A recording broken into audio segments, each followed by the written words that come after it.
That's where she got best, and then you can just have them. Not just a written notice, but or some.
Yeah.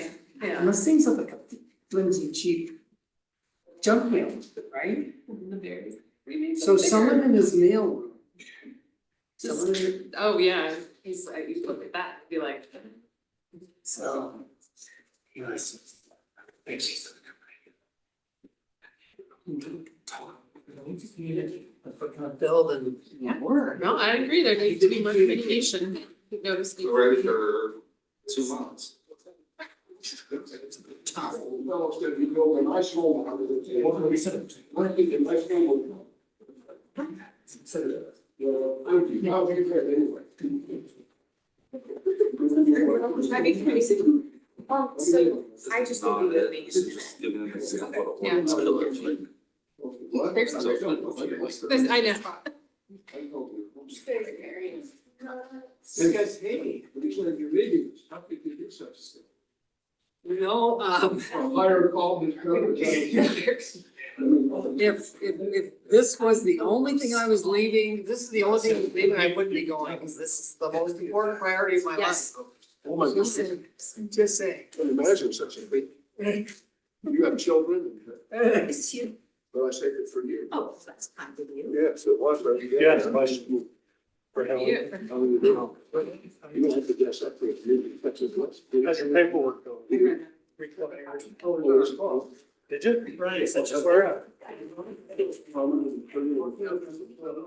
Nice. And where is it? They leave it on. Yes. Very cool. Yeah.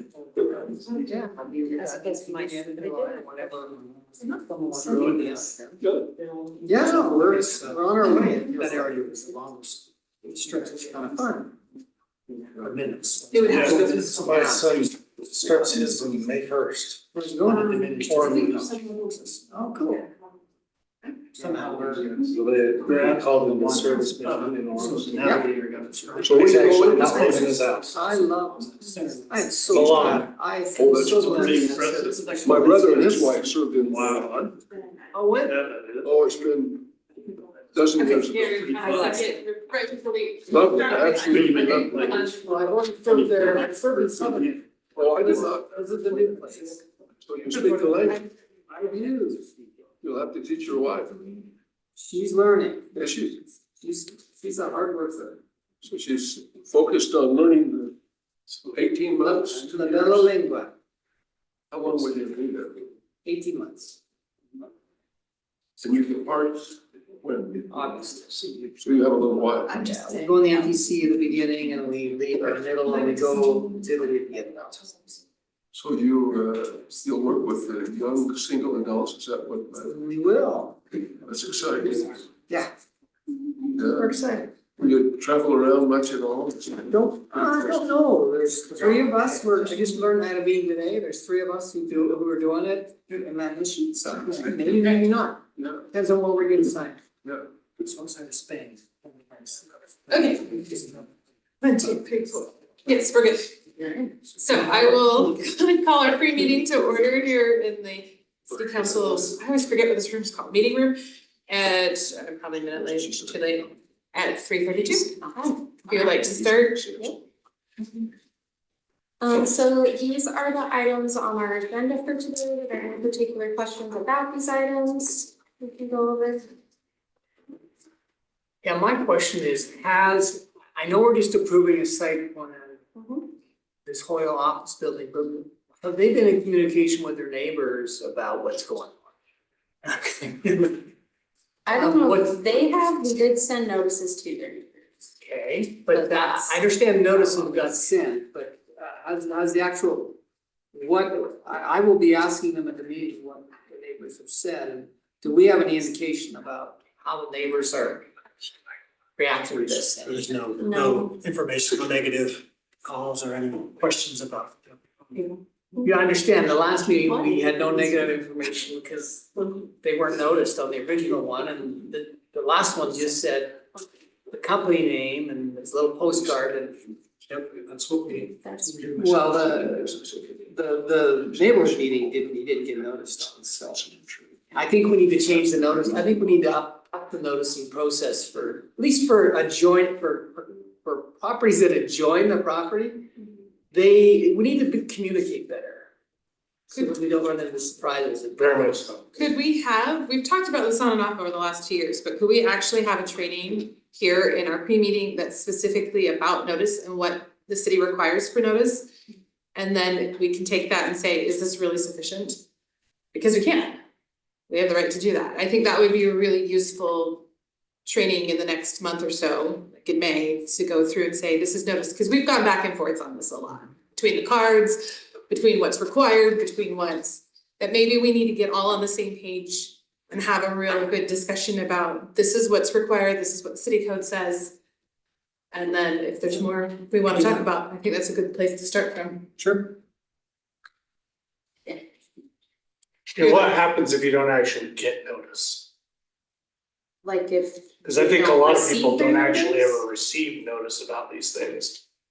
There is, We don't do certified mails. there's actual notice and there's constructive notice. And constructive notice is, do you know what Orem City Code 2-7-2 says?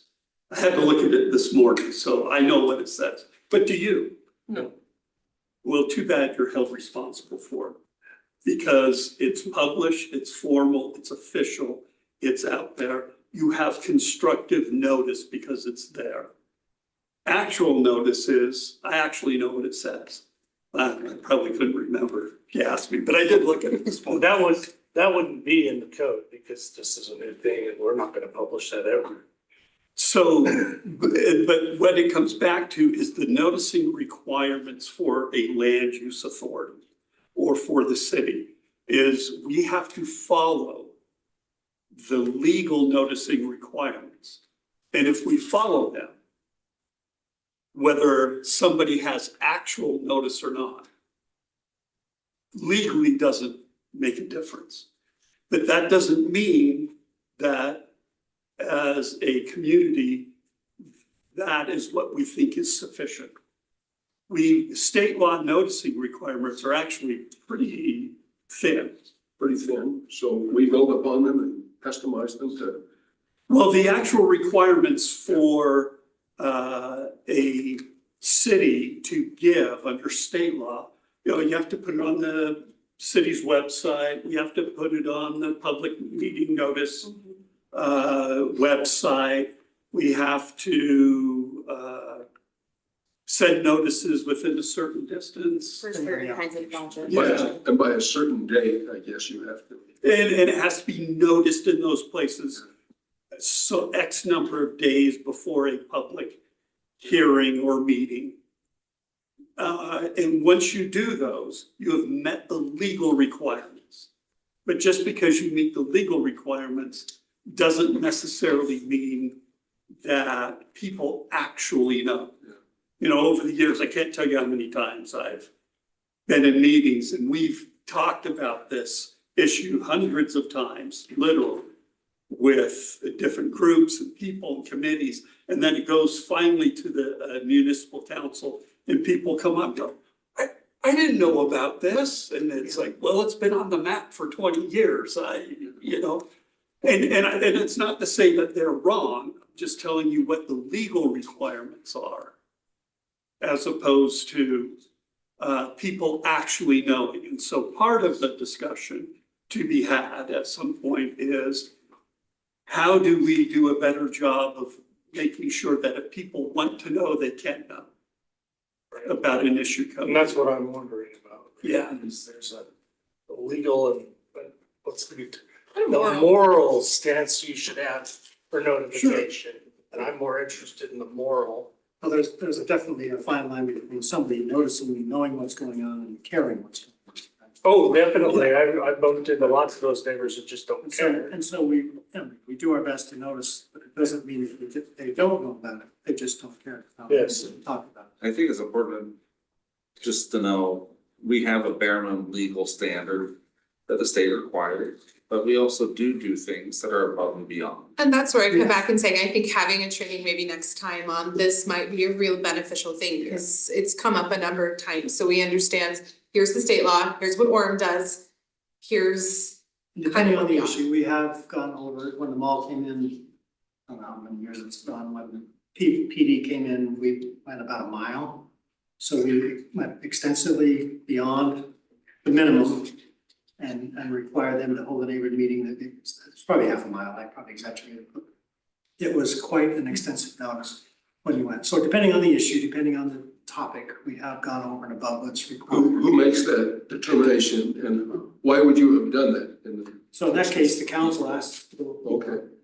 So it just depends, the council's modified the noticing several times, or my team was good at seeing. So we've changed it from 250 feet to 500 feet to 1,000 feet for high density, housing type project. So we have modified it over the years. Now, do we make sure that they open their notice? No, we don't do that. We don't, do a certified mail, things like that. We trust that they'll either get it or they, or care about it or not. We've modified our notice now to be the bigger card, the yellow card, versus the one years ago was a smaller card. We put, different things on it. We've worked that out through the council a couple of years ago. So we've done multiple things in that point to try to get people to notice, not just necessarily that's junk, I'm gonna throw it away, that they get big enough, they get a color, they get, hey, look at this at least enough to say, I'm not interested before you check it. So we've tried our best to make sure that if somebody gets a notice, and they at least look at it. If they're interested, they can call. We provide addresses, phone numbers, emails, a website to find out details of the project. So we go over, we try to go over and above what we can. We really still rely on the property owner to be interested enough to take that extra step. Well, the question that Murray poses, you wouldn't have any way to know if they communicated with one another. Yeah, we do our best to provide. You can always ask when you're meeting with them, have you talked with the property owner, what's going, I mean, that's something the city could, Yeah, we could. in planning, to just say, hey, how are the property owners we can ask. feeling about this, right? But but right now, we're not required necessarily, they're not required necessarily to, let's say the security metrics, because they're a commercial to a commercial, or oil, commercial to commercial.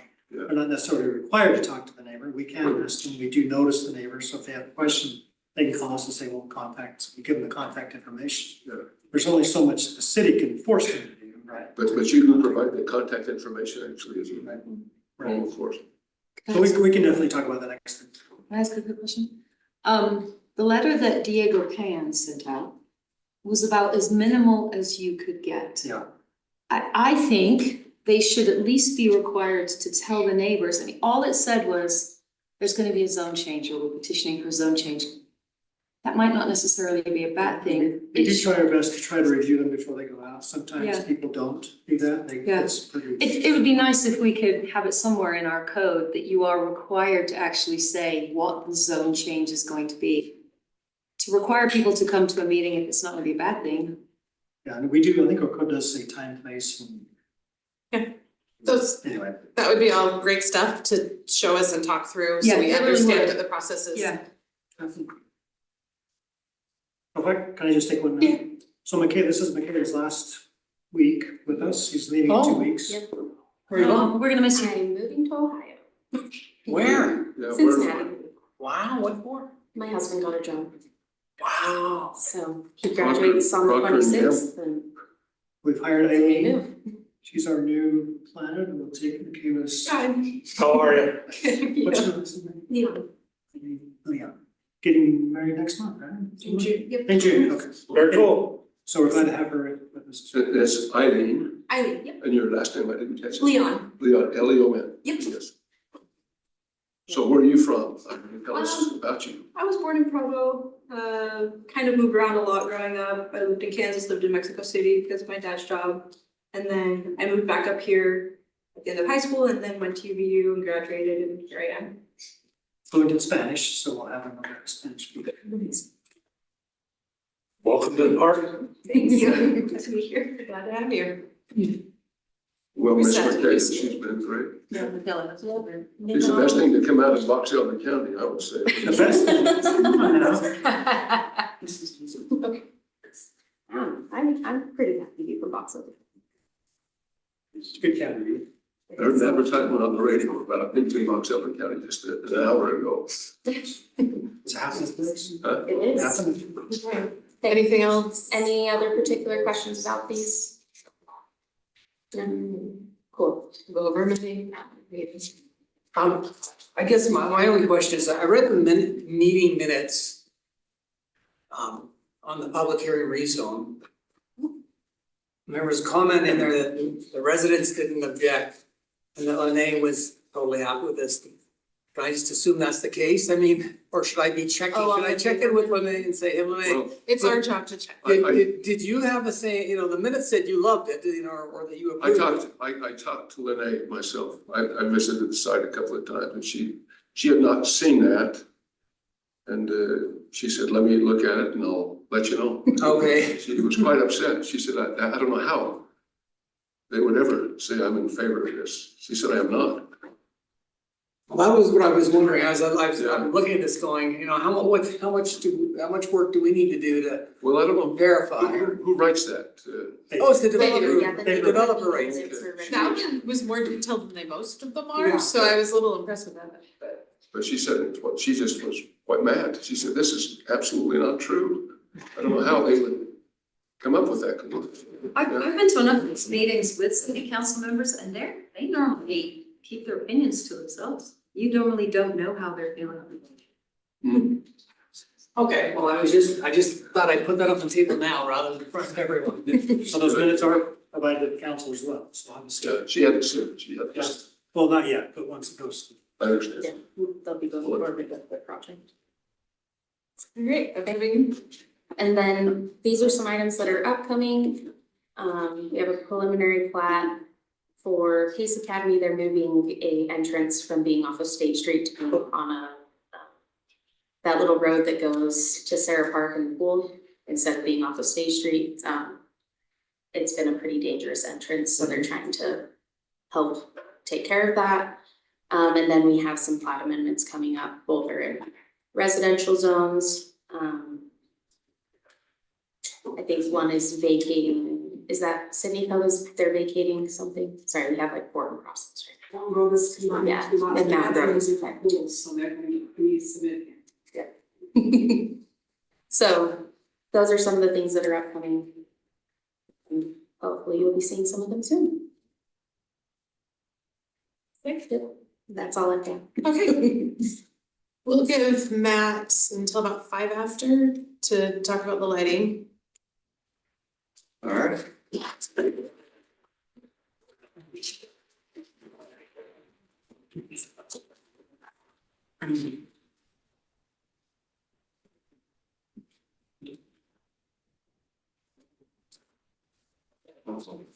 Thank you, appreciate the time. I actually hope I won't take a minimal amount of time and most of the talking hopefully will be done by the committee or.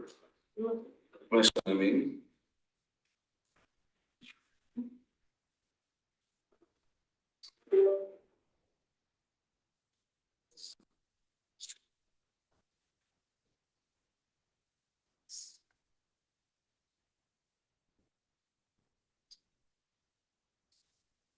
It's not working?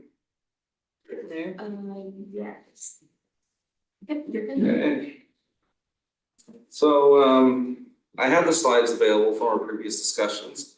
As you have questions or dialogue, I can refer back to any of those. I passed around just a couple, really just worksheets, just ways to think about, recap and think about the issues around lighting, just as a refresher. And really the first page is just, there's sort of about 5 main issues surrounding lighting versus a lot of sub-issues around each of those.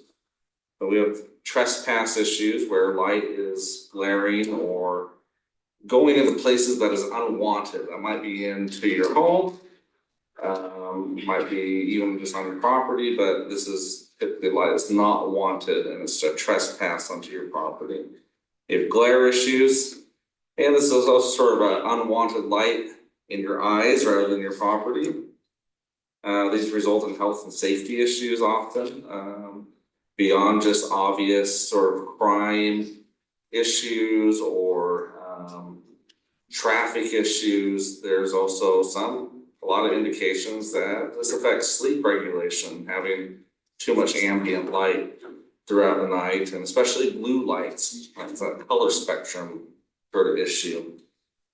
There's energy concerns. How much do we as a community want to focus on this issue as far as conservation? You know, and if light is directed in places or is over illuminated in places where it's not really helping anything, that can be viewed as sort of a less efficient use of resources, right? And of course that can have savings, not just environmentally, but also financially for consumers. And then there's the bigger statewide sort of issue of sky glow, just increasing urbanization, which we are still part of.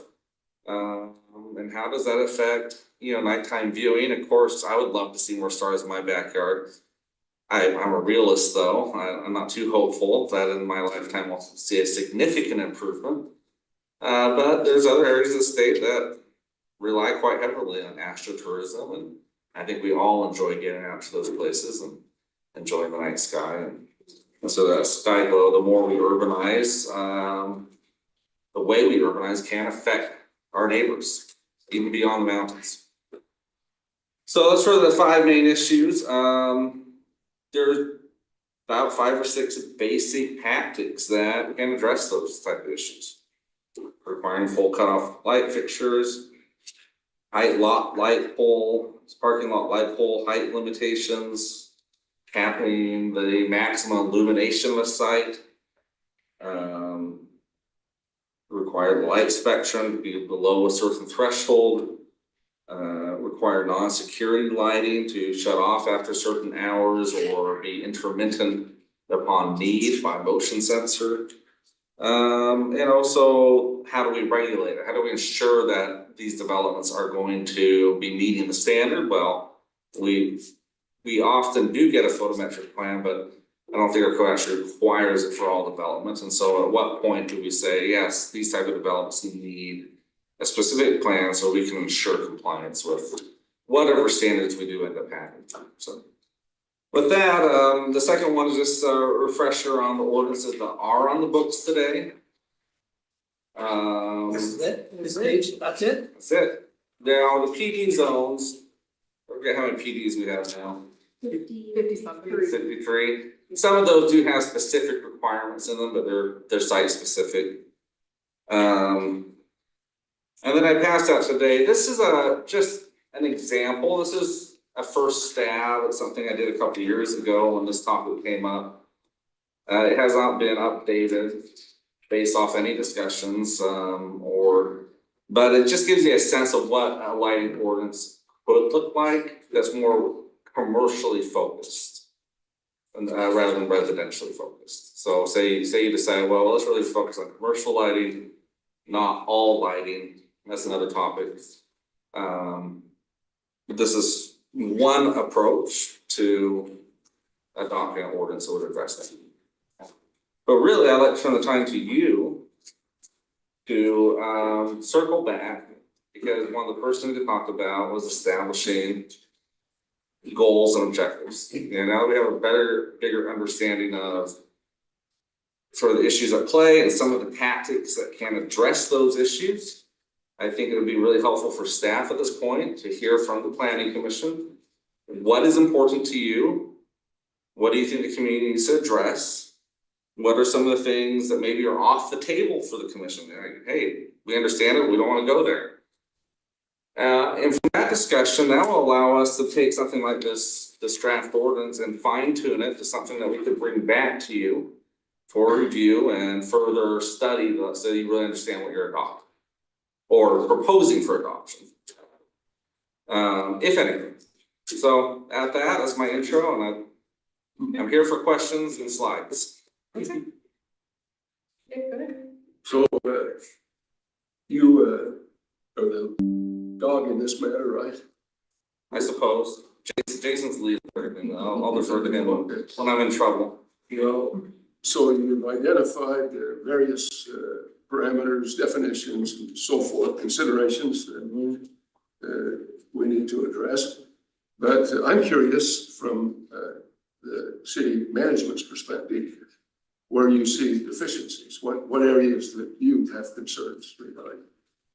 We Sure. talked about on University Parkway, the car lots there that have light that bleeds into the neighbors that seems to be offensive, but what things do you see as problems? I think from my perspective, the largest issues do surround commercial lighting. And how that impacts the quality of life for residential citizens. In one of our first slideshows, and I can bring them up if you'd like, we went through a series of photos where we saw all that type of light spillage. How it affects commercial, how it affects residential, is that what you're saying? Yeah, and Not street lighting, but just, well, street lighting, yes, but not. site traffic. lighting. Yeah. And how that spills over into residential areas without proper light fixtures and over illumination. You know, that I think that's probably one of the biggest quality of life issues that at least residents would maybe immediately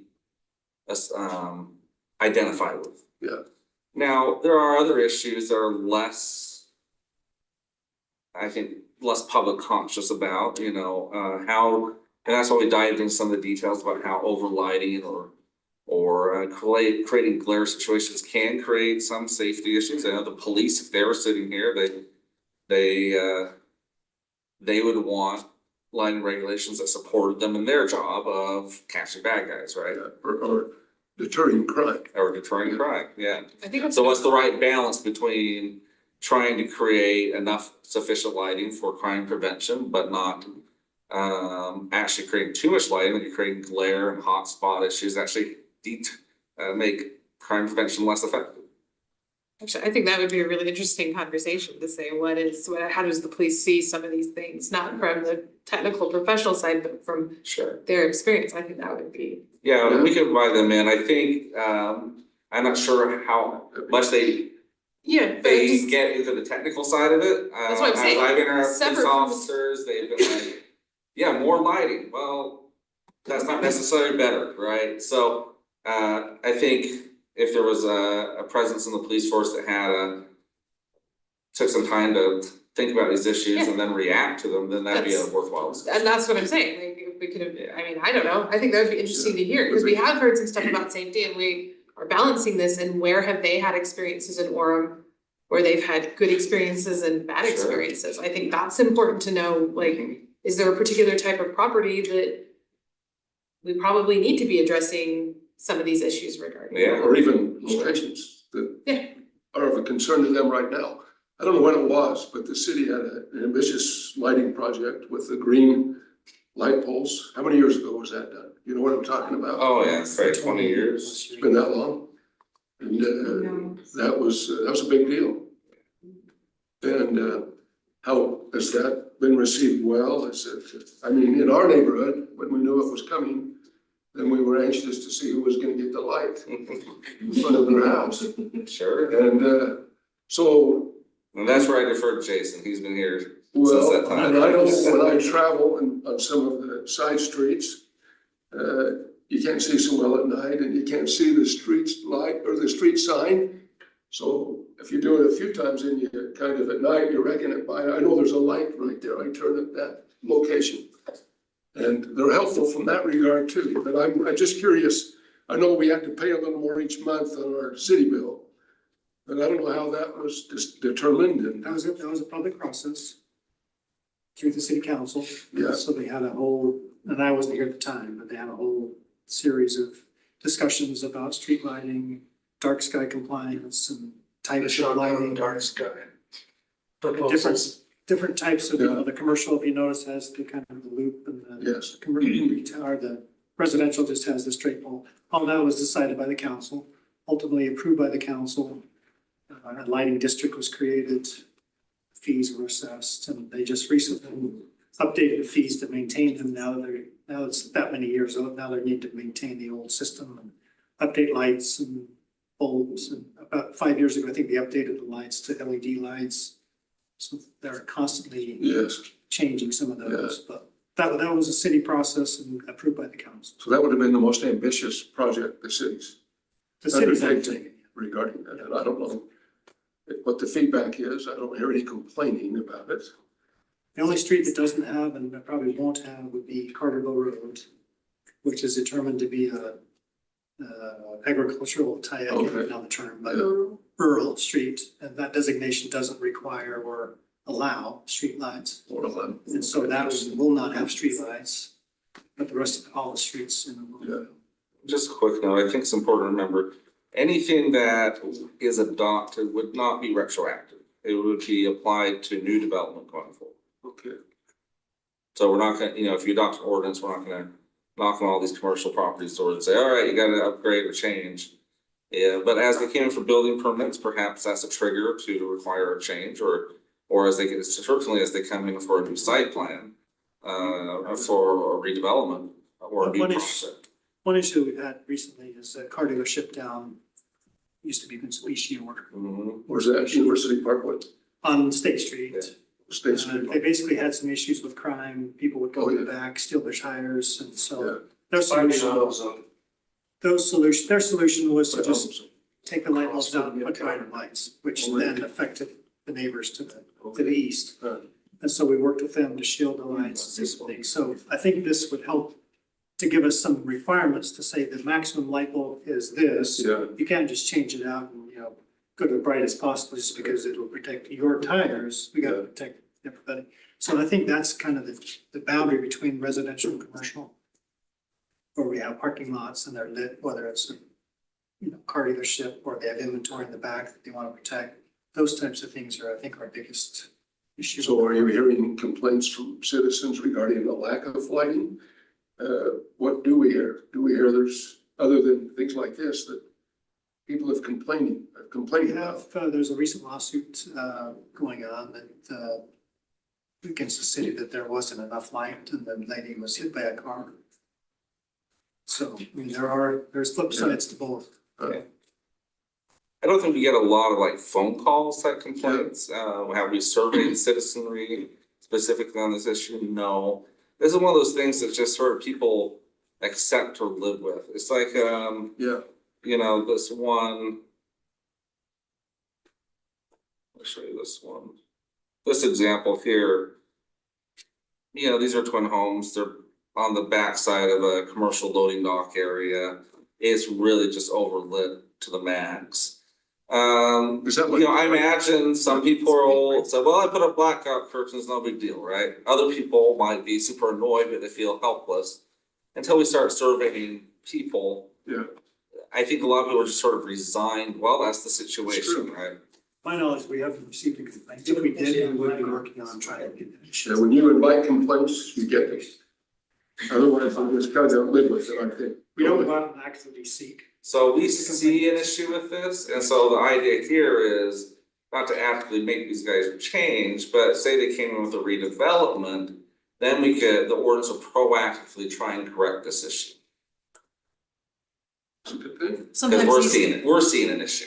Yeah. Sometimes these problems create enterprising people who come up with good solutions, like room darkening shades. I mean, I doubt a thief is gonna target those homes.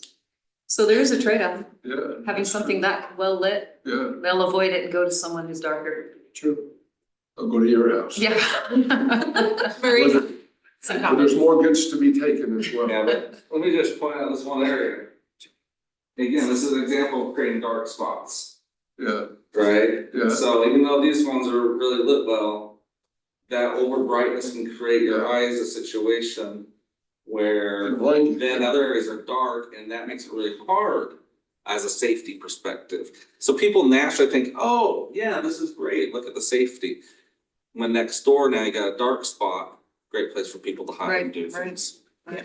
Yeah, I did a little bit of what I would say really crude research on this, just Googling or whatever, but one of the challenges that we're running into actually with vehicles is that the vehicle lights are now so bright that all these bright lights are actually creating more accidents. So the problem is the technology, we can now light up things brighter than ever before, and the technology keeps getting brighter and brighter and brighter.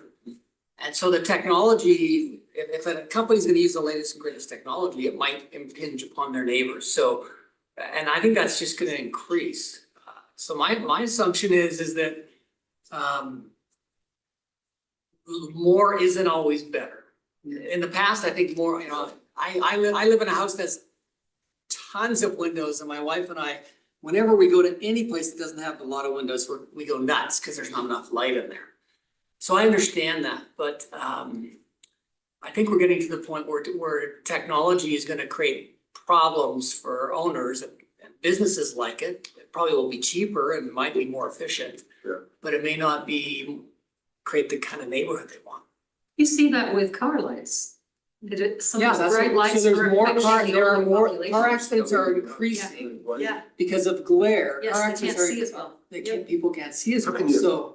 How can you make people brighter? Is there some way you can do that? So I think that's sort of the counterintuitive logic.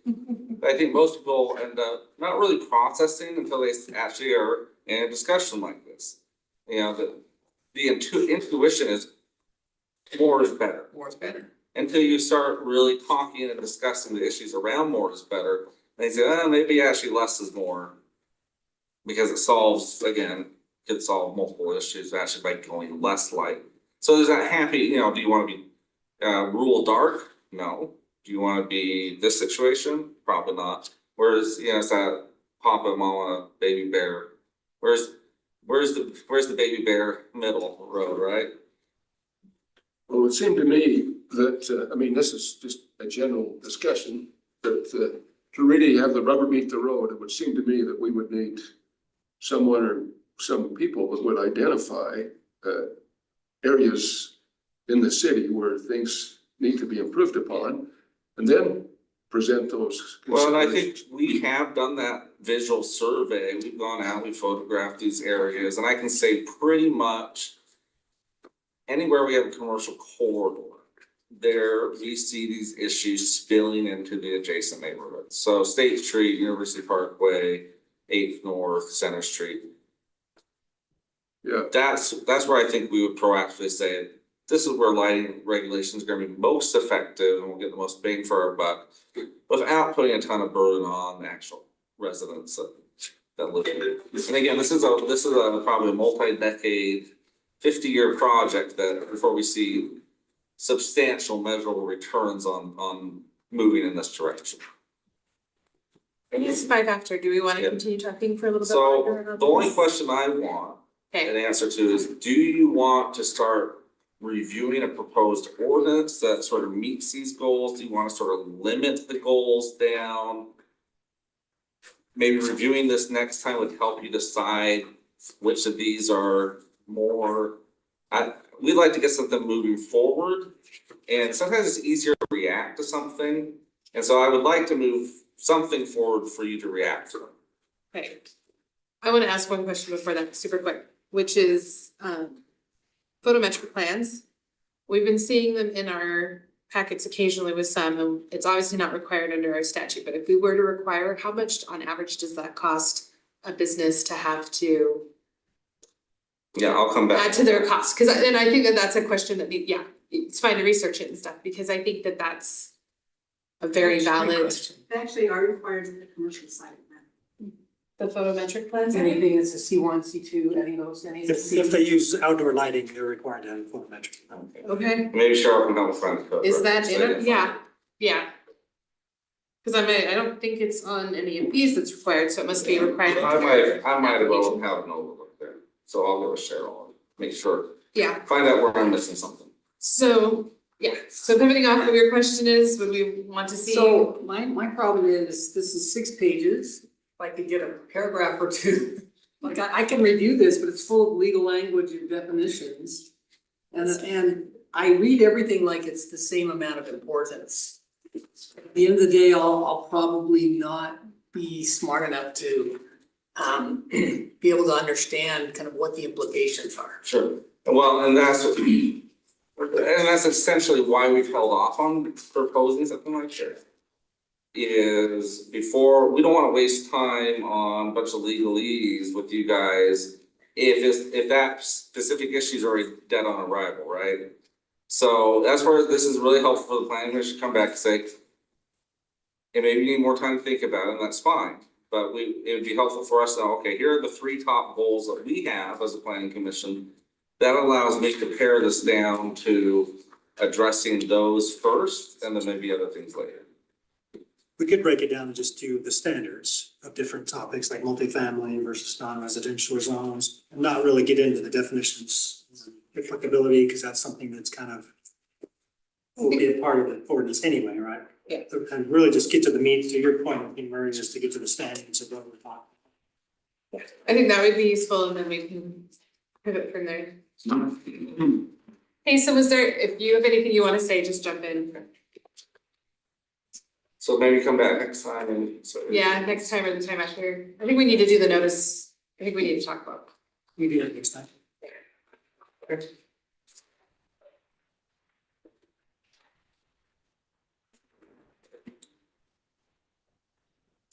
Should go in the law school.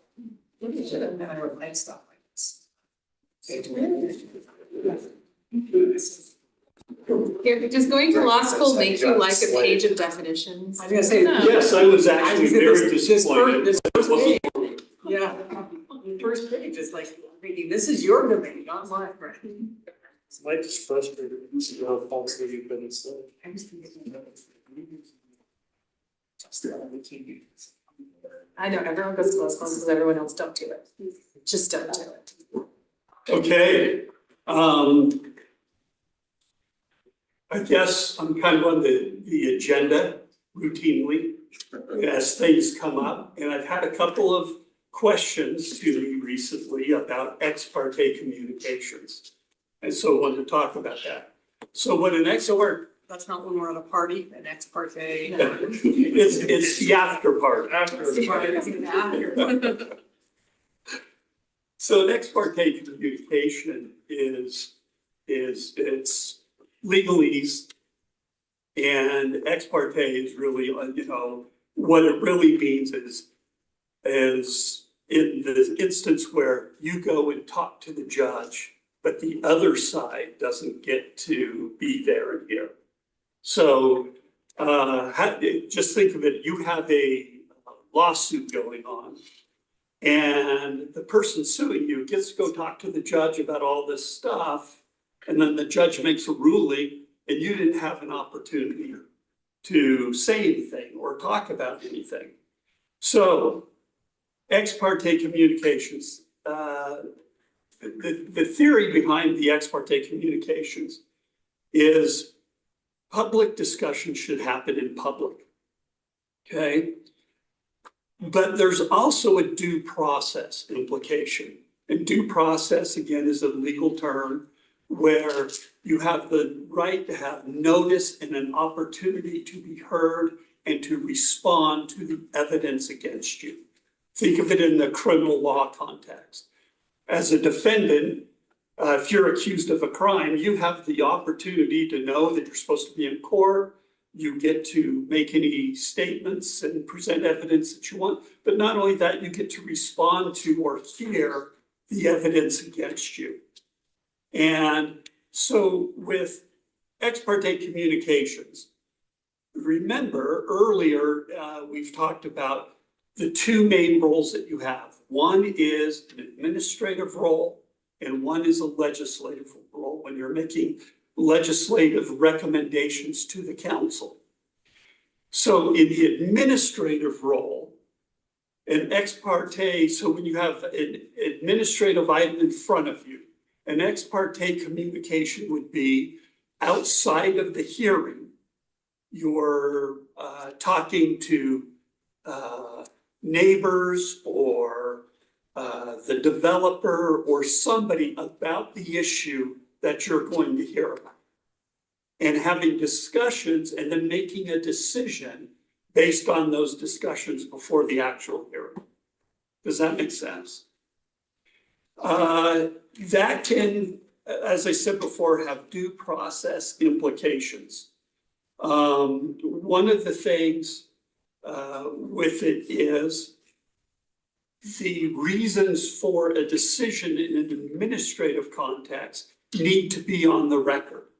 Okay, remember administrative, what we're doing is we are approving a project if it complies with code and disapproving a project or not approving it if it doesn't comply with code. And so having ex parte communications can have the impact, or people can get the impression that the decision is being made for reasons that are not on the record or in the meeting. Does that make sense? And specifically to administrative, we need to be fact finding. It's not opinion based, it's facts. Does this That's need right. this, does it not need this? Or is this really an issue for some reason? Yes, it's very factually based.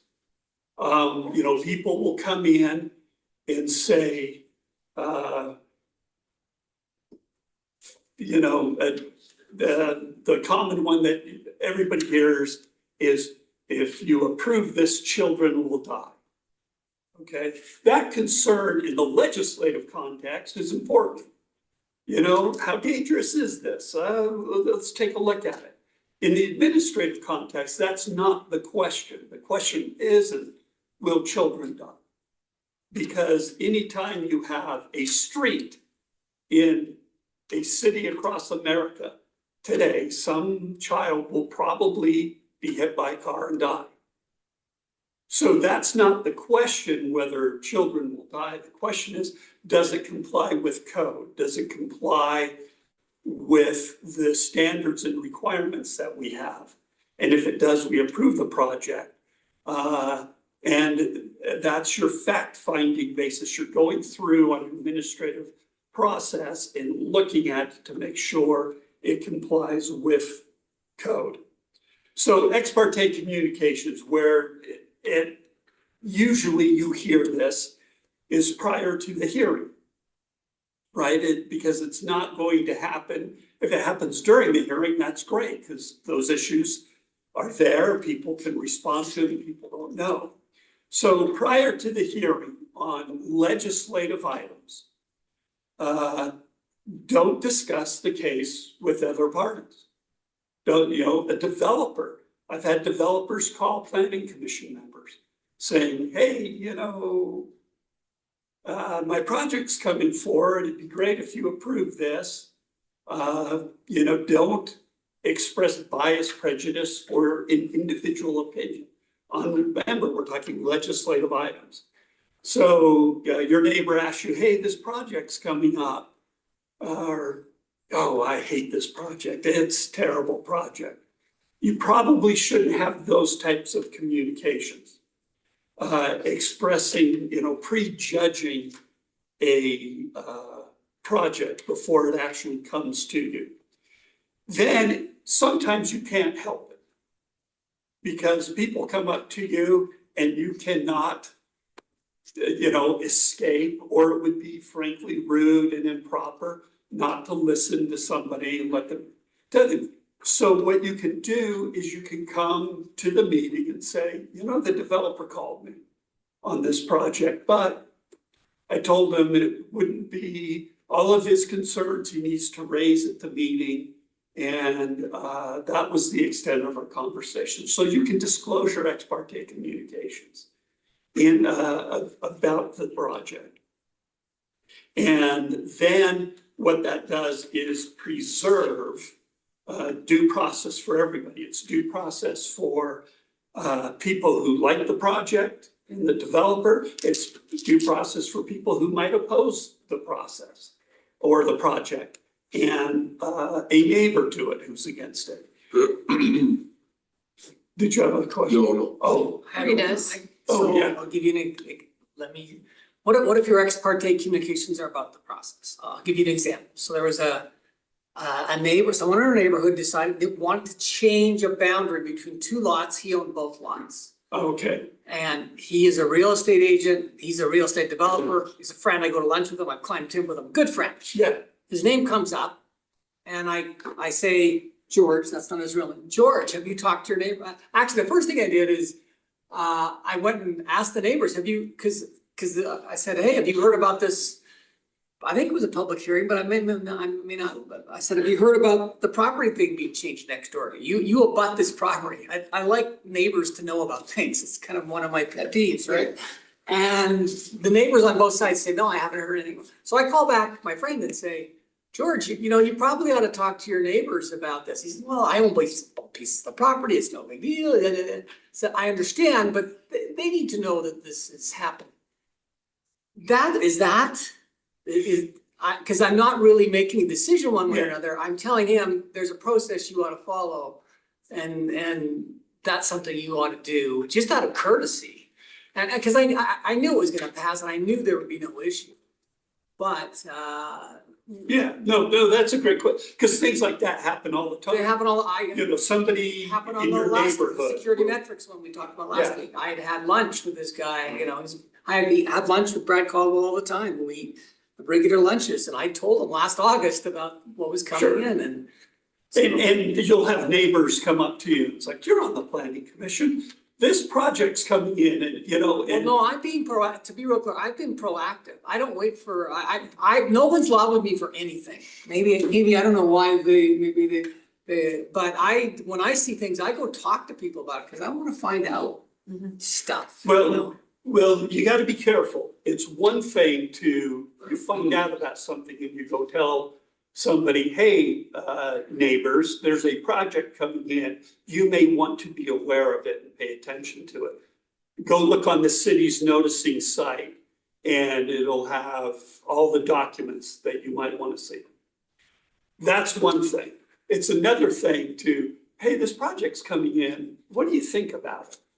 Because now you're getting into the substance, a substantive discussion about the project. And having a procedural conversation really wouldn't be a problem, other than the biggest problem is perhaps the perception of it. Because if you're not having that same procedural conversation with all parties, it's like, hold it, what do you mean? You just spent an hour talking to your neighbor about this project. What did you talk about? And then conversations that are ex parte without the parties and for the planning commission would be in the hearing, then those should be disclosed. So, you could just So come in. as long as you say, hey, 500 residents told me they hate this project, they talked to me before, and then that's disclosing. That's all you need to know. Well, if people come up and the hard part gets where 500 people came up and talked to you and it's like, okay, well, what did they say? And then it's they brought up these 20 issues. Are we worried about liability, once this, like, what's the legal concern? Are we worried that somehow a developer is going to, say the process wasn't followed? I'm concerned about developers and I'm concerned about those opposed to the project. I'm concerned about due process for everybody, whether that's the developer and applicant or it is a neighbor who wants to know about it. Because if I'm a neighbor and I'm opposed to a project, I don't want my city's planning commission members having an hour-long discussion about their project with that developer. And again, we're talking the administrative process. You gotta remember with administrative projects, you guys, your role is as a fact finder and a decision maker. Does this comply with code? If it does, you approve it. If it doesn't, you deny it. Okay? And so when you're doing that, having those conversations, the impression that a project gets approved and they don't like it, and the neighbor, well, hold it, I know you guys, some of you talked with the developer, you did X, Y, and Z.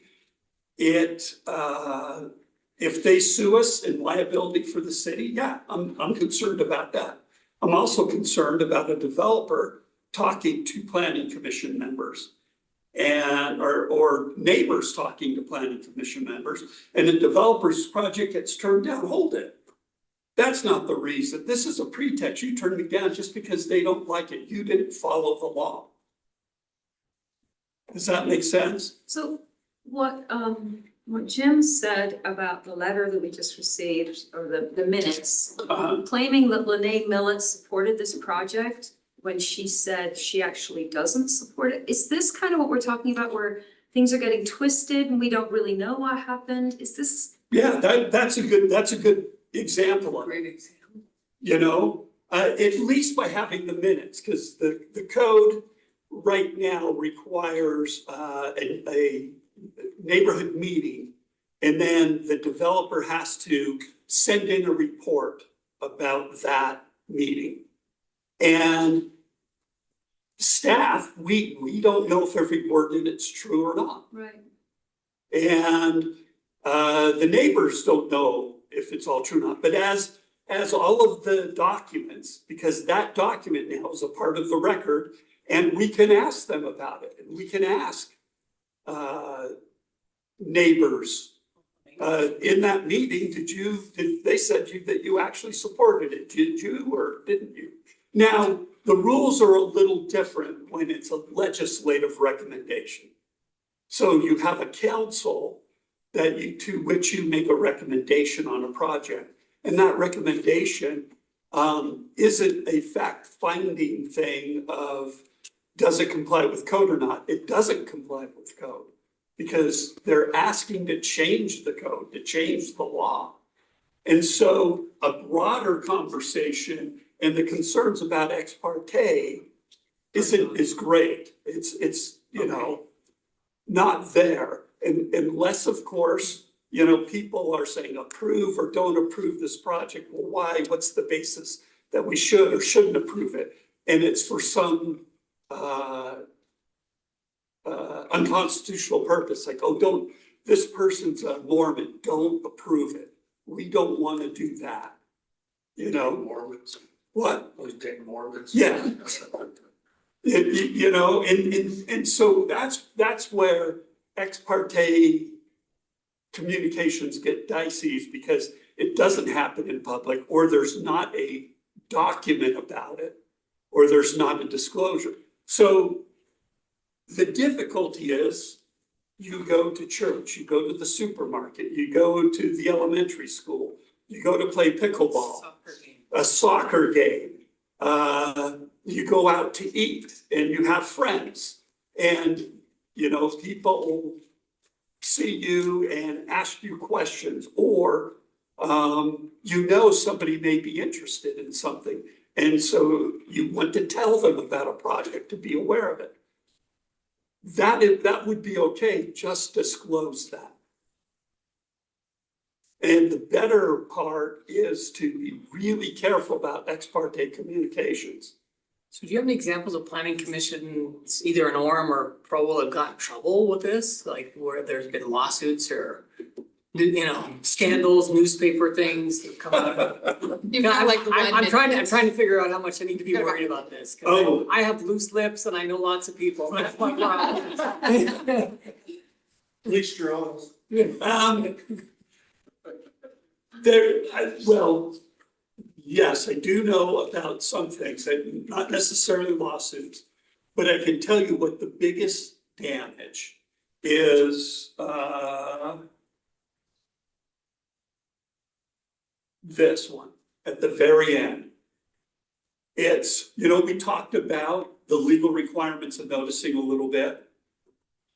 Just because we follow the bare minimum legally required noticing, and somebody doesn't know about it, do they think it was fair? This is an important aspect of. Yeah, okay. And so that's kind of the overriding thing, is at the end of the day, we want developers, we want neighbors, we want planning commission members, staff to think things are fair and things are being done appropriately. And so always ask yourself, would a third person watching whatever we're doing or knowing that, conversations are happening, would they feel that people were treated fairly, not just legally? But yeah, this is just fair. What Would that help? what is in the, I just had a situation where someone contacted me complaining about the billboards from the University Mall. And they said they are out of code and they get a free pass and we want you to do something about it. I didn't know what to say. I'm like, I think that's out of my purview. We should pick this up next time. We have 1 minute to get to Oh. the other room. I'm Okay. so sorry. No, Can I just sorry. get questions? No. Yeah. Just this doesn't count exactly, we can discuss things amongst ourselves. And we want to talk about that, our ability to talk, and then what happens after meeting, because I have been quartered a lot after meetings and people will be like, well, how did that go? And how is this? And sometimes I'm like, I don't, Which, what level, can we what can I say? continue this? Yes, that's what I'm saying, Okay. next, That's a good idea. in 2 weeks. Yeah, because it brings up more questions. Yeah, Yes. yeah, it's not easy.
Testing.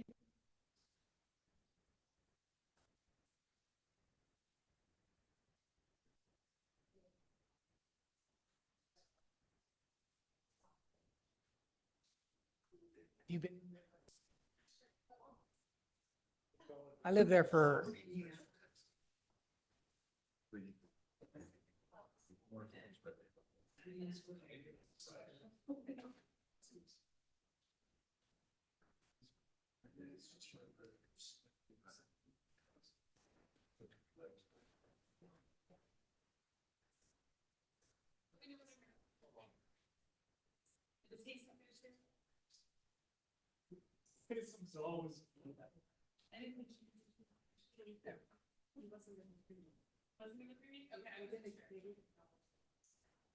He has not joined yet. I'll let you know if he does. All right, I will call this meeting of the Orem Planning Commission to order at 4:32 on Wednesday, April 17th. And we are all present except for Hasem, who's excused at this point. And would somebody be willing to lead us in the invocation? Thank you, Jim. Our Father in heaven, we are grateful to have the occasion to meet as citizens of the city of Orem on this beautiful spring day. We are grateful for our association one with another to live in this wonderful community. We pray Thou will bless us today as we discuss matters that pertain to the city and city plans, that we will be wise in our decisions and considerate in our deliberations. We are grateful for the freedoms that we enjoy in this wonderful land of America. We say these things in the name of Jesus Christ. Amen. Amen. We'll begin with item 3.1, which is a plat amendment vacating Lot 4 of Hoyle Plaza Amendment Plat A and approving Hoyle Plaza Subdivision Plat C, located generally at 1798 North State Street in the C2 zone. All right, so here is the vicinity map for where this site is located. Outlined is the current lot, which is all one lot.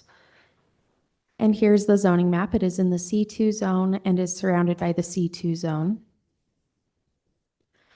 This is the current plat. The lot that is proposed to be vacated is circled in red, even though it's a little bit small there.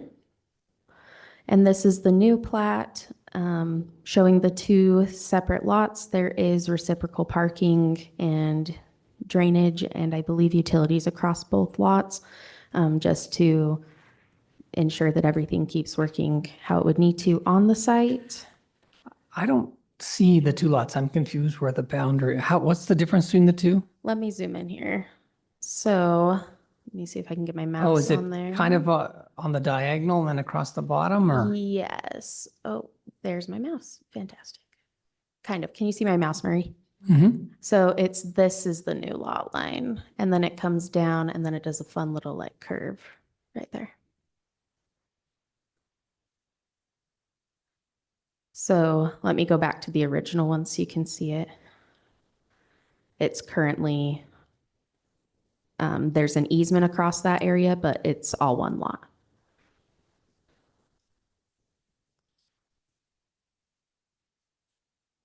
Okay. And this is what it looks like. The view from State Street, the new lot would be behind that building that you can see on the left side. And You'll look at that picture, so lot 2, the one on State Street, the existing building will be on that lot, and then the vacant lot will be the new building. Yep, which we'll see in the next item a little bit clearer. Staff recommends approval. Do you have questions for me? I can also go forward to some slides if you want to see where those buildings would be positioned. I was going to say, is there more information in item 3.2? Yep, Okay. because the site plan and the plat have to be separate items. Okay. Gary, can I ask you a question? Since this is administrative, can we go ahead and read in 3.2, go through them and then do the separate motions for them? Or do we need to do one and then the other? You can hear them both together, but each motion has to be done separately for each item. Okay. I think we're going to go ahead and read in 3.2 because I think they're all the Yeah, same. it kind of all blends together. So we're going to start on item 3.2, which is site plan approval of the site plan for the Hoyle office building located generally at 1798 North State Street in the C2 zone. And this will be the presentation for that second part. And then we will motion them separately. Awesome. So again, here's that vicinity map and the zoning, which would be staying the same. Here's that plat that we just looked at briefly in item 3.1. And then here's the site plan. I'm going to zoom in a little bit for you. That shows where the existing building is. Let me grab a pointer here. Oh, that's not what I wanted. So this is that existing building that you could see from the street view. And then the new building would be on the second lot towards the back.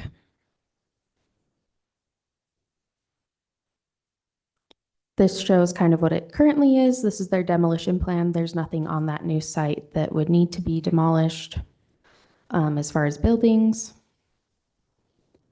And this is the landscape plan. It is a little easier to see where the landscaping would go on the colored one, so I've included that here. And then for reference, this is the proposed floor plan for the new building. And the proposed elevations for the new building. And again, here they are in color, which makes them a little easier to see. And here's that street view again. I've got a question about access here. Is this actually considered a road or is it a shared driveway with another lot? It's a shared access with another lot, the lot to the north. Okay.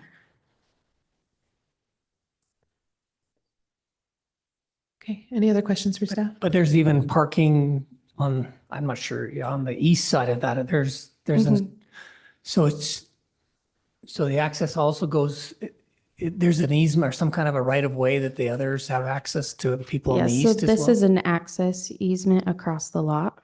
It's an access parking and utility and drainage, I believe.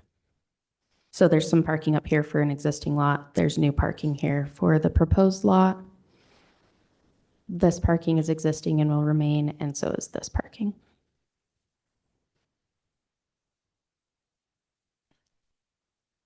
Any other questions for staff? I don't know if it's for staff or for, go ahead, Jerry. I have a question. Does the parking, is it per code? Because it seems like not much parking for all those buildings. Yes, it is. It meets our requirement, which is one stall for every 250 square feet of the building. And the intended use for this is medical office space. Yes. Okay, is the applicant here? They'd like to come forward for a moment.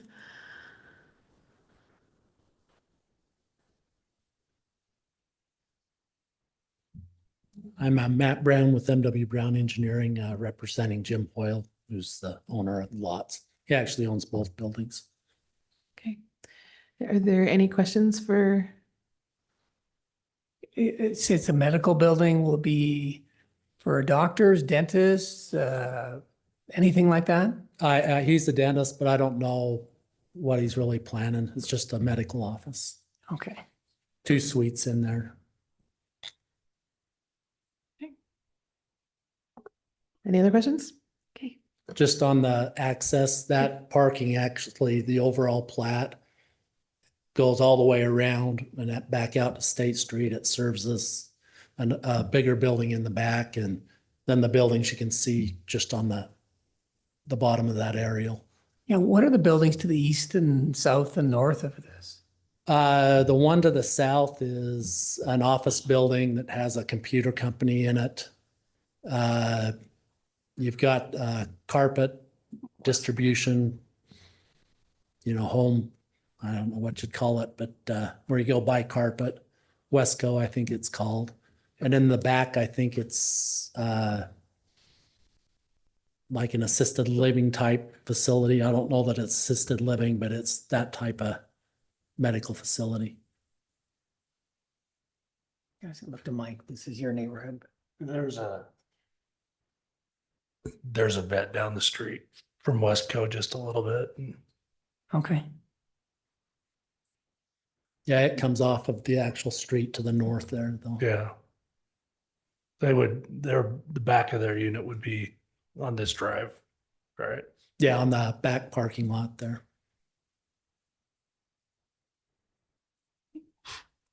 Thank you. Mhm.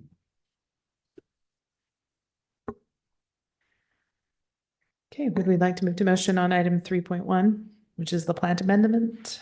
So the 2 lots. I'll make a motion that the planning commission recommend to vacate lot 4 of Hoyle Plaza, amended plat A, and approve Hoyle Plaza subdivision plat C located generally at 1798 North State Street in the C2 zone. I second it with Jerry. How do I pick? Who actually seconded Jerry. it? Pick Jerry? So can we have a approve the second, you can vacation have a of it? none. 'Cause I second what Jerry We are approving seconded. this, right? We're approving this, yeah. This is Okay. an administrative item, so Oh, this it's is, administrative. this is administrative, so it's up, right? If it meets code, then We approve. we approve. And I probably should have said that. I said would forward a recommendation. Yeah, oh, yeah, then we approve. Yeah, the motion needs to be that we approve vacating lot 4, et cetera. So the motion is that we approve vacating lot 4 of the Hoyle Plaza Amendment Plat A. And that was made by Mike and seconded by Jerry. Are we ready to vote? Aye. Aye. Aye. Aye. Aye. And still no Hasem, right? No Hasem? Grant? No Hasem, okay, just making sure. Thank you. Motion passes. And then we'll do item 3.2, which is approval of the site plan. Anyone like to make a motion? Sure. I move we approve the site plan for the Hoyle office building located generally at 1798 North State Street in the C2 zone. I'll second this one. Okay, so the motion is that we approve the site plan for Hoyle office building located generally at 1798 North State Street. And that was made by Murray and seconded by Jim. And then Murray, would you like Aye. to start voting? Aye. Aye. Aye. Aye. Aye. Motion passes and that is approved. So thank you very much. We'll move on to item 3.3. Site plan approval of the site plan for Orem Geneva Pipe located generally at 1465 West, 400 North in the M2 zone. All right, so here is the vicinity map for this project. Orem Geneva Pipe is already located at this site, and pretty much everything is staying the same. However, they have had some issues with drainage and ponding on the site, and the updates that they are proposing to their storm drain system are extensive enough that they needed to come through for full site plan. So what's on top of the ground is pretty much staying, but they wanted to get that storm drain system updated to handle the water better on the site. Here is the zoning map, shows it in the M2 zone. And here's the site plan. It shows those buildings that are presently there will be remaining. And then this is the hydrology plan. It shows how they're breaking up the site to help manage that water. And then this is what it currently looks like from the street.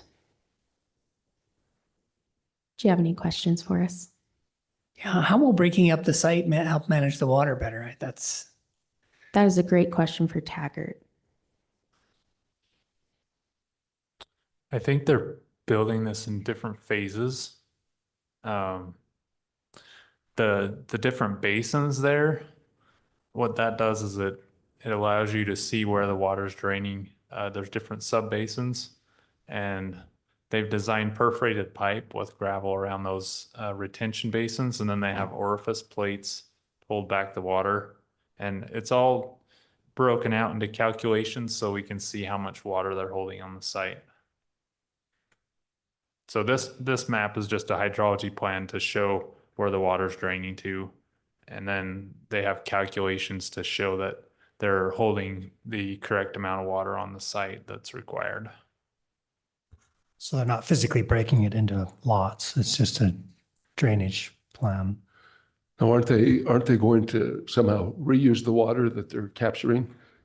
For this plan, it's just retaining it in gravel. It'll go in the ground and then it'll, be retained on site. So. And I believe it did say in the staff report that it would be staggered. It's phases. That's why it's broken out, that they'll be doing different things so they can keep, if I remember correctly, it was so they can keep producing pipes. Yeah, that's what we understand. Okay. Well, as you go through this complex, which I've done, they'd have to do it in parts it would interrupt what their normal business cycle would be doing there.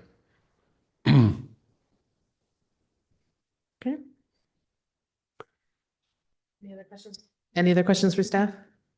Okay, is the applicant here and would they like to come forward?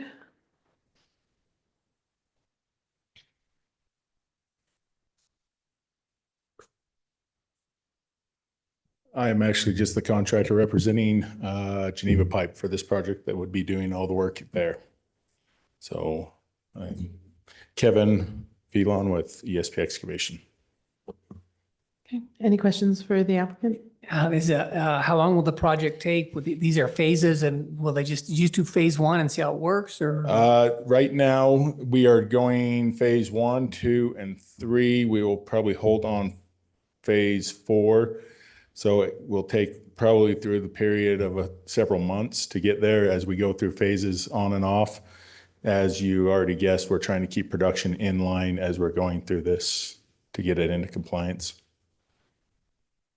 So are you going to get your materials from some other company besides Geneva Rock? Laughing matter, yes, we are. Oh my, So I was just kidding. I was just kidding. they do not make concrete pipe that's perforated that runs horizontally, only vertically. Really? Yeah, still pipes. How much acreage are we talking for this project?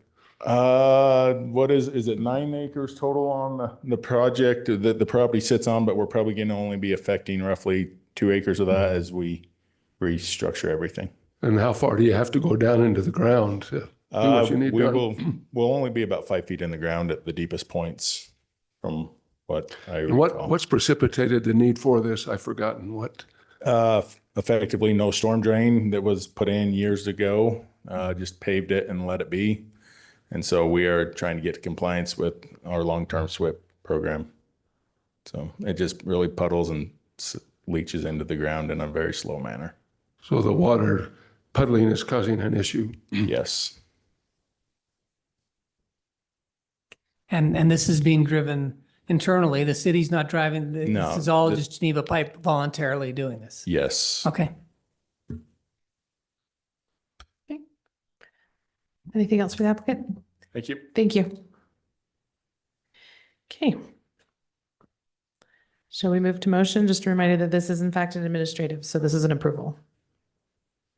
Would anyone like to make a motion on item 3.3? I make a motion the Planning Commission approve the site plan for Orem Geneva Pipe located generally at 1465 West, 400 North in the M2 zone. I'll second. Okay. The motion is for approval on the site plan for Orem Geneva Pipe. And Jim made the motion and Helena seconded. Aye. Aye. Aye. Aye. Aye. Aye. Okay. Motion passes and it is approved. And I know we really like to start voting, but could we please wait until I call for the vote on the next item, which will be legislative. So item 3.4 is a public hearing. It's a rezone amending Article 22-5-3A in the zoning map of the city of Orem by rezoning the property located generally at 442 North, 300 West from the R7.5 zone to the R6.5 zone. All right, here is the vicinity map, which shows where this property is located. And here's the current zoning. The yellow color is R7.5. The blue that you see below that is R5, and the reddish brown is R6. And then this is the proposed zoning for the site, which would be R6.5. This rezone has been requested as the applicant would like to be able to split this lot into 2 lots, one with the primary lot and then a flag lot behind it. The lot is not large enough to meet the requirements to have that second lot with the R7.5 zoning, but it would meet the requirements with R6.5, as the front lot would be required to be at least 6,500 square feet under the new zoning, and the back lot would need to be at least 8,125 square feet under the new zoning. And that is what's shown here. The lots meet that. The front one that is their current potential plat would be 7,719 feet, and the rear lot is 8,184 that you're seeing. This is not their plat approval. They would have to come back through for that, but we wanted to be able to show you how the lot would be potentially split up. And then here's the street view showing what the lot presently looks like. Do you have questions for me? Back to that picture. The house on the front, or is there, There's currently nothing on either of the no, lots? it's currently vacant right now. Okay. Any other particular questions for staff? Do we know, like how many bedrooms each house is going to be? And I think what I'm most concerned about this is parking. I was there mid-afternoon and the roads are pretty full already in the midday with parking. So I would just want to make sure that the residents could park at their own house instead of needing to take street parking. We don't currently know details about the house size and things. It would have to fit within the buildable area on the lot, of course, but the actual plans would come through with the building permit later on. Do we have certain code for parking? They have to have So there two would on need to site. be a two-car garage with both houses? Not necessarily a garage, but Or, yeah, two no. spaces Two spaces on the lot itself? on the lot. Okay, thank you. Is the applicant here? They'd like to come forward. Thank you.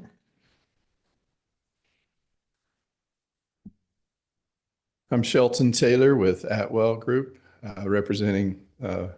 Pyan, who's the owner of the lot. And to answer your question about parking, in our neighborhood meeting, we had a city council representative come and express that same concern.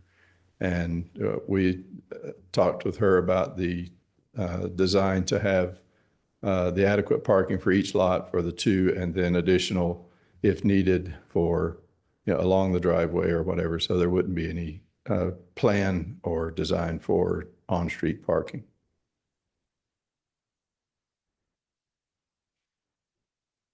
Okay, any other questions for the applicant? So you couldn't use the driveway for parking.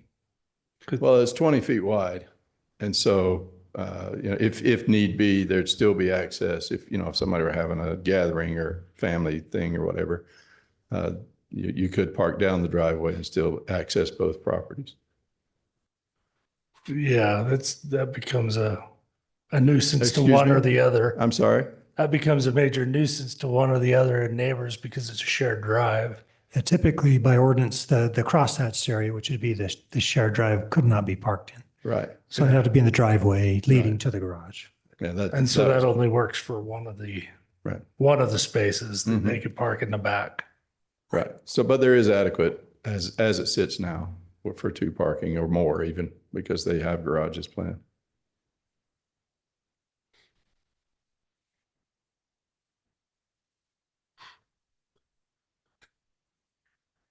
Anything else? I visited the site a couple of times, just walked it and looked at it. It seems like it would be a great location for a single dwelling to me. And it looks to me like as things have been built in that area, that it's like a puzzle's being put together and it's really tight. And fourplexes to the west of it, and it's just the ingress and egress seems. And I've been in the middle of the day, not in the evening, to see how the parking is in the evening. And for me to find a place to park, to get out and to walk around was a little bit of a challenge. But that's a concern I have, is just, to me, a better solution would be a single dwelling. And this flag lot is just a little bit awkward, like my manner of speech. Well, this is it very much in keeping with a similar lot that's two lots to the north. Did the same thing. Yeah. It was a slightly larger parcel, but the plan was the same, and it works well there. It would work extremely well here. The ordinance allows it, and that's why we're seeking the zone change. In defense of the property with regard to adjoining properties in the blue area you saw, they did the same, not with flag lots, but they did densify the areas for more for more residences in the area. They are single lots, but in Well- this case, it would be a deep lot Yes, subdivision. and I appreciate that. Sure. A couple of the homes are getting old in the tooth a little bit, and Oh, yes. I would expect there'd be some possibility that this would kind of provide some regeneration in this part of our community. And to me, this, I'm not sure it plays into that, but that's just me. So, I'd agree with you. I think the revitalization is kind of hindered by the congestion. People are less Yeah. likely to be wanting to come into the area and, Yeah. freshen up the look if it's just gonna be congested and overpopulated in the area. So this is more of a question for the staff. I will hold it if anyone else has questions for the applicant. Okay, thank you. So what is the total, I can't remember off the top of my head, the total square footage of this lot? Uncombined. Give me 1 second while I add my two numbers together. 15,600. Oh, you're I'm very just good. guessing. I know that one was 8,100 and the other was 70 something. I can't read it. It's really tiny. It says 1560. Oh, that's just the easement though. That's just the easement, yeah. And I was gonna say, this maybe you have to pull up. It's coming in about 16,000, 16,000. just a little bit under. It's like 15,900 and So it is actually a fairly large. So this could be, if it wasn't for the easement, it's If- just not quite large enough to accommodate a flag lot under the current zoning. Because you have to have 125% for the second lot. so, Yeah. well, how much larger would it have to be to have a flag lot? So I already have that here. Under the current zoning, the front lot would need to be 7,500 square feet, and the flag lot would need to be 9,375 square feet. Yes, So it's that's just right. barely, like you So said, it's like it's about barely. 1,000. It's just barely not big enough Yeah. to do it under the current zoning. And then I also wanted to ask about the lots around them. Mhm. What are the actual lot sizes? Clearly there's R5, so are those 5,000? Yeah, so R5 would be about 5,000 square feet would be the minimum that they could be. And how far down does that go? Below? 400. It's just south of that R5. Yeah, there are five or just those three lots, I think. Mhm. Yeah, I don't think Okay. it goes very far. They're right off the corner. Corner? Okay. Do you have a slide showing south of that? Because as I recall, most of the lots there are 6.5. Give me just one moment while I pull it up. I was gonna say, yeah, you probably need to pull up the map. Yeah.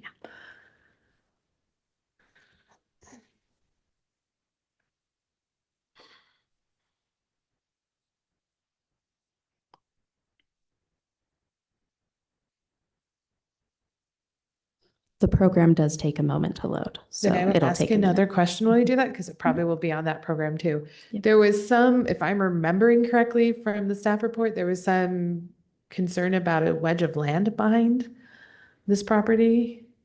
Is that this one? Sorry, say that one more time. A wedge of land between this property and the property behind? I think it was this one. I could be totally wrong. Yeah, it's don't about remember the that sliver of right land now. between the Yeah, project this. property and the condo property to the east. They weren't sure who owned it. Yeah.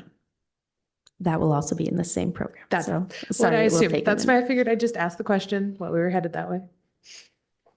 While you're looking it up, could I ask staff, is this normal to have this many different zonings in such a small area? It can, just depends on the nature of the developments and what happened over time. The R5 was probably done 15 years ago. R6 with the fourplexes were probably done in the 70s. R75, so, so it just, over time, different zones come in. And so, yeah, it's not uncommon.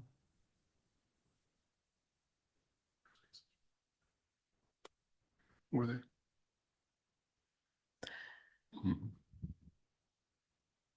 We're still waiting. Yeah, we're almost there. Hold on. It's just moving the map to the right spot.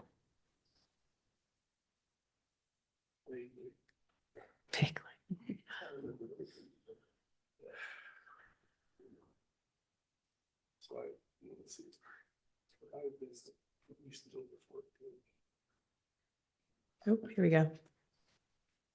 Oh, there's 4 lots that are. Yeah. All of those lots. Okay, so this is the zoning in the area, and I believe this is the sliver that was mentioned. And Can you zoom out a little bit more to see the little farther? the 286 lot is on 400, so we don't need to worry. Okay, yeah, okay.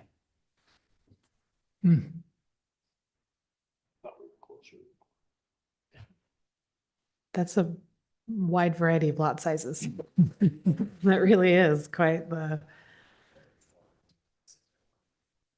There, it looks like there's, yeah, they're surrounded by all kinds of smaller, I mean, they're smaller. 6 is smaller, 5 is smaller. They're going from 7.5 to 6.5. It's not like they're going from. All of these are smaller. Yeah. Well, the challenge is finding a place to park. That is, you're talking cars coming and going. I don't know. Yeah, I was there earlier today. I took pictures. Cars all the way down the street, both sides. There's no room. And that's in the day when everybody's gone. I can't imagine what it looks like in the afternoon. And we're just adding more and more congestion to the space. And then the other question was the sliver of land to the east. Yeah, if that sliver goes the other way, do you have enough land? Just 1 sec. You're good. Still open that apartment. Yeah.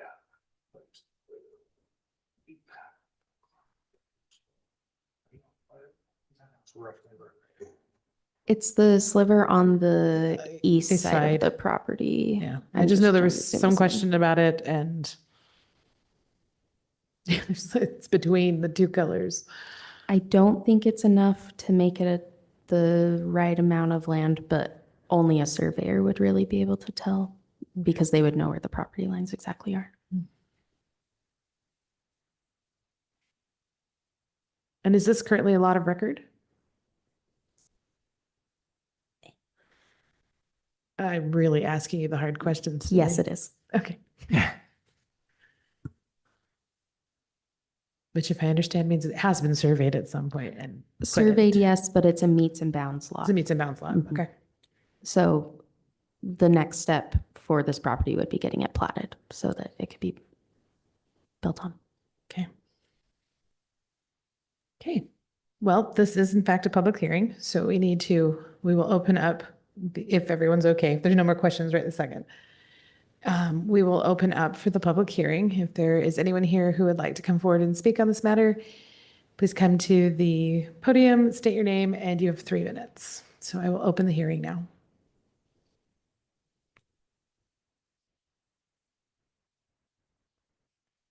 And nobody is coming forward, so we will close the public hearing at this point.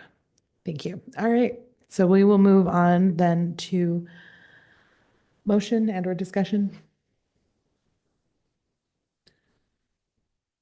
Well, I seem to recall there were over close to 190 people invited to the public hearing. In fact, The neighborhood meeting? no, to this Oh, public to this, hearing. oh, you mean the card sent out, yes. 190 cards sent out. Yes. I just checked and I was curious, because I was curious to see how many people would show up and no one showed up.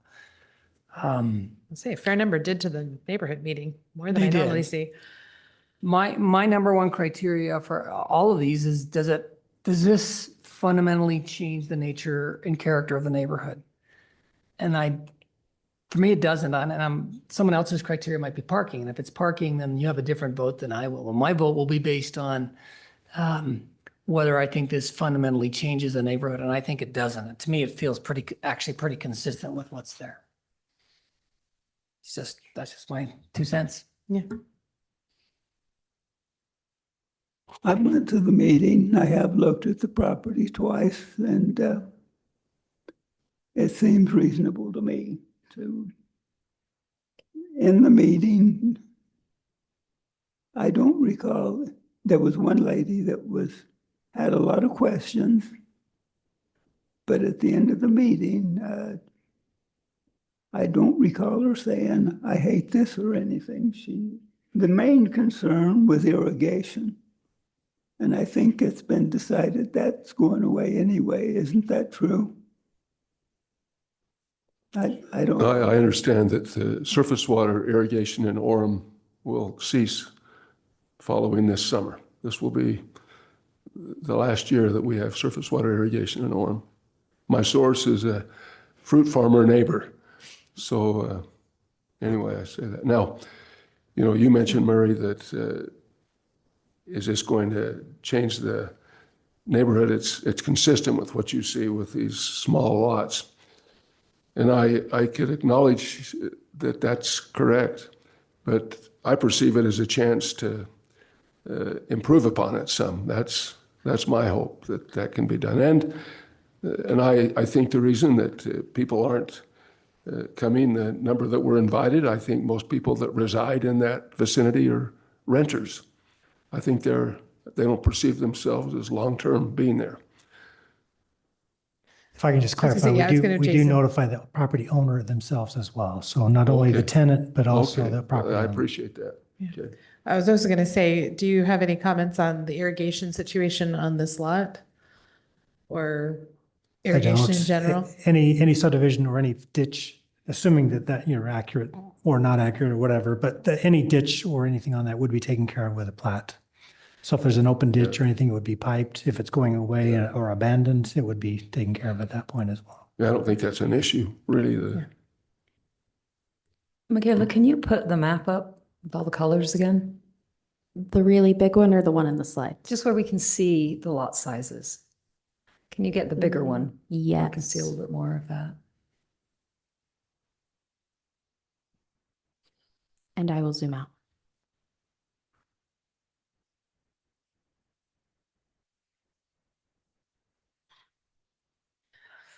Okay, My so- cursor's on the lot that we're looking at. So I think the parking is a problem, but I do agree with Murray that it does seem consistent. But I think my concern is, what if the house at 462 then wants to do this, and then the house at 470 also wants to do this? And even you could go up to 486, going north. It looks like 476 and 474 are already that We're way. already done that, I mean, I guess at what point does the road not be able to cope with all of that anymore? So I don't know how to resolve that. We create a high density infrastructure by splitting things up. And I would say that it's consistent if we build a normal house. But if we build two houses, it's not consistent because you're doubling the load for the neighborhood by splitting the lot. And it is really congested.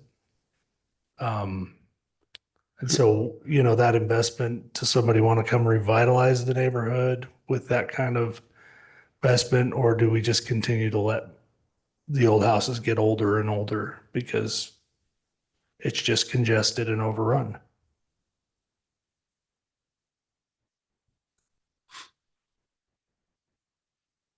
I'd also point out the time of day for people to show up is not the most ideal. 5 o'clock is often really hard for people to get here if they're working. They have to travel, and a lot of them might be on their way home, wanted to be here, but couldn't because of the time of the meeting. So. Did we receive any phone calls? All valid points, all valid points. Yeah, I mean, Jason? people can send. Yeah. Did we Sorry. receive any phone calls? Do we know of this project? I did not receive any about this one. Okay. Or emails.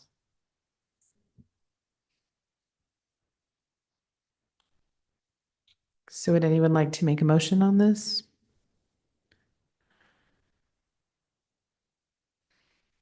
And we're forwarding a recommendation to city council, correct? Correct. Right. Okay.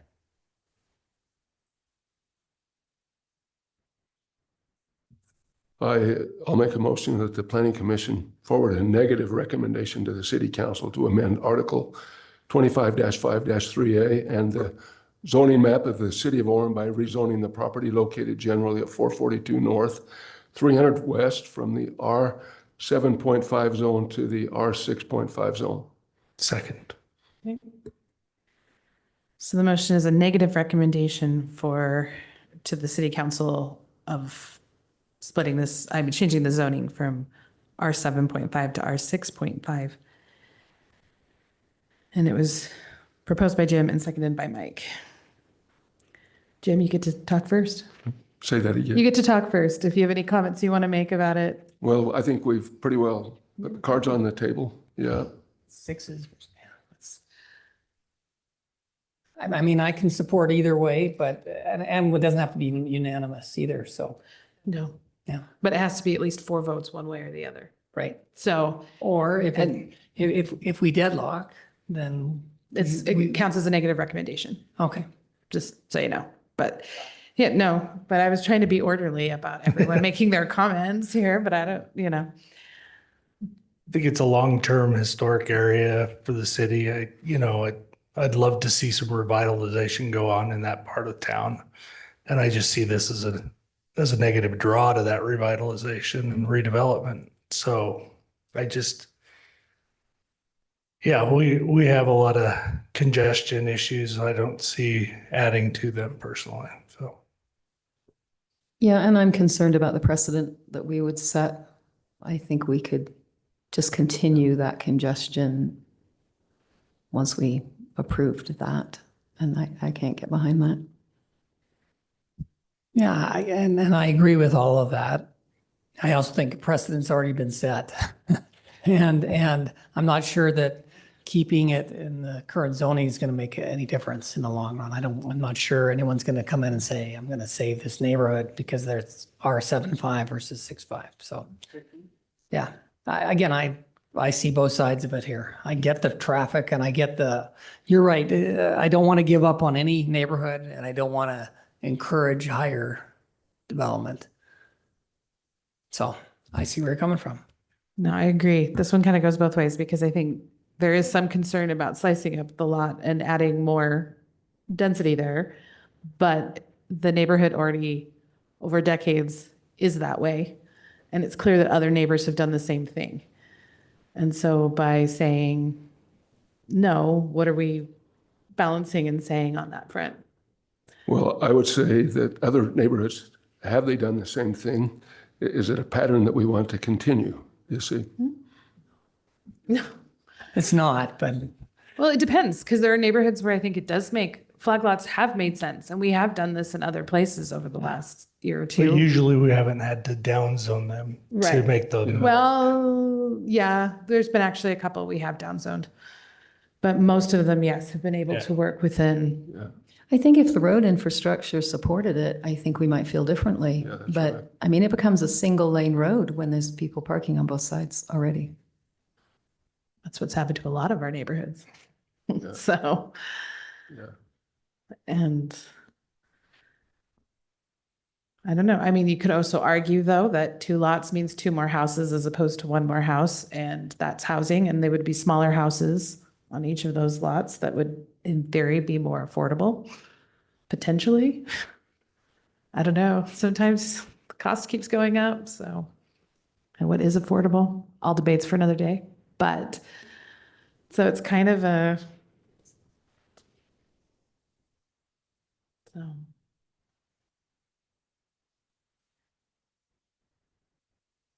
I was gonna say, any other comments? I'm just making sure no one had any comments. No, it's just. Okay, then we'll open to vote. I'm gonna roll call this one on purpose. So Murray? I'm voting nay on the no, right? Does that make Yes. sense? And on the negative recommendation. Yes, I will keep it straight, I promise. Jerry? Aye. So you're for the negative. Pardon? You're for the negative. Oh, excuse me. Nay. He just canceled himself out, didn't he? Mike? Aye. Jim? Aye. Helena? Aye. Oh, see, that makes me the tiebreaker. Yeah, you're off the hook. Not a You- tiebreaker. Well, it is, because if I vote yes, then it's 4. So sends No, a it's- negative recommendation. If I vote no, it's 3 and it still sends a negative recommendation. Oh. So, It doesn't. No, it's. no recommendation. I apologize. A no recommendation. Yeah, we can send a no recommendation. Well, we can send, Just vote how you really feel. no, I know, I understand that. But as chair, that's actually part of my. I am gonna vote no on this one, which I know is a positive recommendation, but that will forward a non-recommendation to the city council, because I think that's exactly how we feel on this one. I think we really are torn, and we've done our job, we've investigated this, now we're turning it over. So that was, it's 3-3, so there will be no recommendation forwarded to city it will be a, wait, my brain needs to catch up with my mouth. There will be a no recommendation forwarded to city council on this issue. So thank you. Okay, item 4.1, review and approve minutes for March 20th, 2024 meeting. Looked good to me, looked good to everyone else? Okay, motion on the meeting minutes. I move we approve the meeting minutes from March 24th, 2024. I'll second. Okay. Murray moves and Helena seconds the approval of the meeting minutes for March 20th, 2024. Murray? Aye. Vote? Aye. Aye. Abstain. Aye. Aye. Okay. The meeting minutes are approved. And then Jason, do you have anything? Okay. And I just want to thank Michaela one last time. We've really appreciated, she will be leaving us soon, and we've really appreciated the support she's given to the Planning Commission and listening to us and helping us with our meetings. I second those. Yeah, that's comments. right. That's unanimous. Yeah. Thanks, guys. For sure. She'll It'll be be weird missed. to not be here twice. We a wish year. you the best. Thank you. Good You luck. can still watch us virtually, when you miss us. Man, We'll that'd be so here fun. every first and third Wednesday. So, thank you. And then if there's nothing else, motion to adjourn. So, wow. Motion to adjourn. I second that. Okay. Aye. Oh, did you ask me or not? I'm asking you, yes, Mary. Okay, will you please vote? aye. Jerry, aye. Aye. Aye. Aye. The meeting is adjourned at 5:19. I didn't get a chance to read it. No, it's fine. It was just like suddenly it This was. convention's killing me. I know, I get that. So I didn't feel like I should vote, so that's why I didn't offer to vote for you, so. No, you're fine.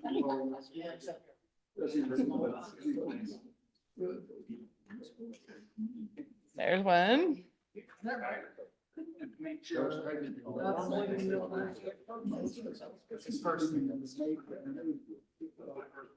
Almost there.